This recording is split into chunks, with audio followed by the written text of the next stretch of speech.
Hi, folks. Good start. This is John Adamson, the Rehab and Documentation Guru, sitting in my car enjoying some coffee. That's one of the things I like about home health is those opportunities to just grab a coffee while I'm out and I just finish some paperwork. I'm waiting just a little bit for a patient to be available.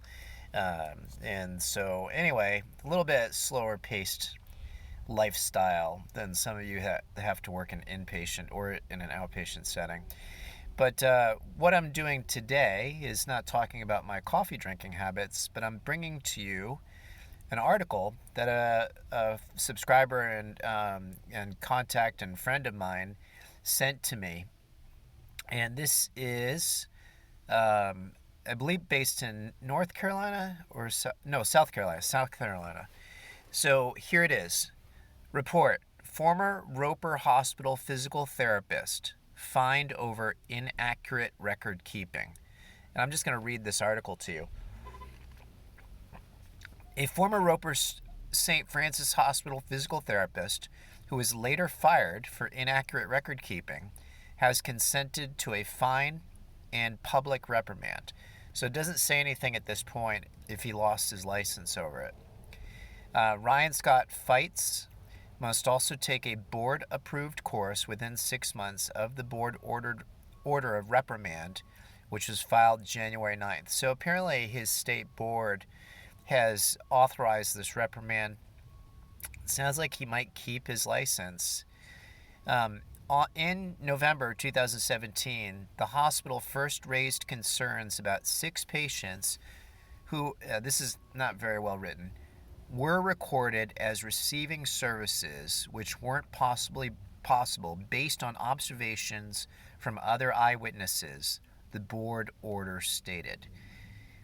Additional concerns were also raised when Fights confirmed their visit notes with initials from the same patients who usually use their full signature according to the order. That doesn't fully make sense.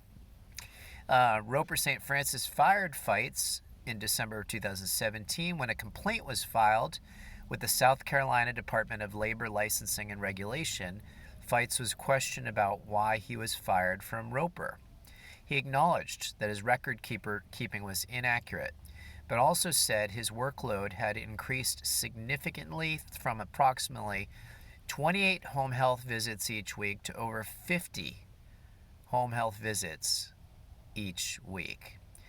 And if you think that's crazy, so that would be 10 a day for a 5-day week. I met therapists down in Florida when I was down there last who said there were agencies that were requiring 14 to 16 home health visits a day. That can't happen. By November of 2017, Fights claimed he was working over 80 hours a week in order to treat his scheduled patients, the board order stated. He also claimed he had difficulty understanding a new computer program and requested additional training, which he alleged he never was provided. And it goes on and on. He didn't have any prior disciplinary complaints, but I want to talk about this for just a moment. And number one, we do see some agencies are pushing for far too much productivity. I mentioned Florida. I mean, if it's true that he was pushed to 10 treatments per day on average, that's just not appropriate. In home health, your visits, a regular visit is expected to be 30 to 45 minutes per session. That's a regular visit. An eval is expected to be roughly 45 to 60 minutes on average. And then, of course, case openings are going to take a lot longer than that. So with that said, how can you possibly do that? I mean, you could potentially, let's say you had a humongous independent living community that you did all your home health visits in. So you could just walk from one room to the next, and that would be very efficient.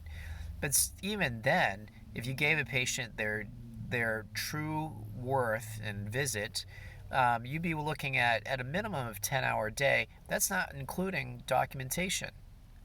It's not even including documentation. And so this is just, obviously, if this is accurate, this is excessive. But the other problem is this. It does not matter if this therapist's caseload was increased from 40 or whatever it was, 30 to 50 per week. It does not matter. He's still responsible. and that's why he was fined.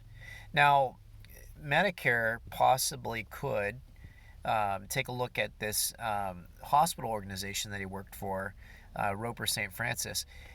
They did the right thing in firing him for falsifying records. I mean, billing somebody for visits you didn't do, that's not cool. I've been involved as an area manager in cases where we had therapists that did that, and they were summarily excused from their jobs.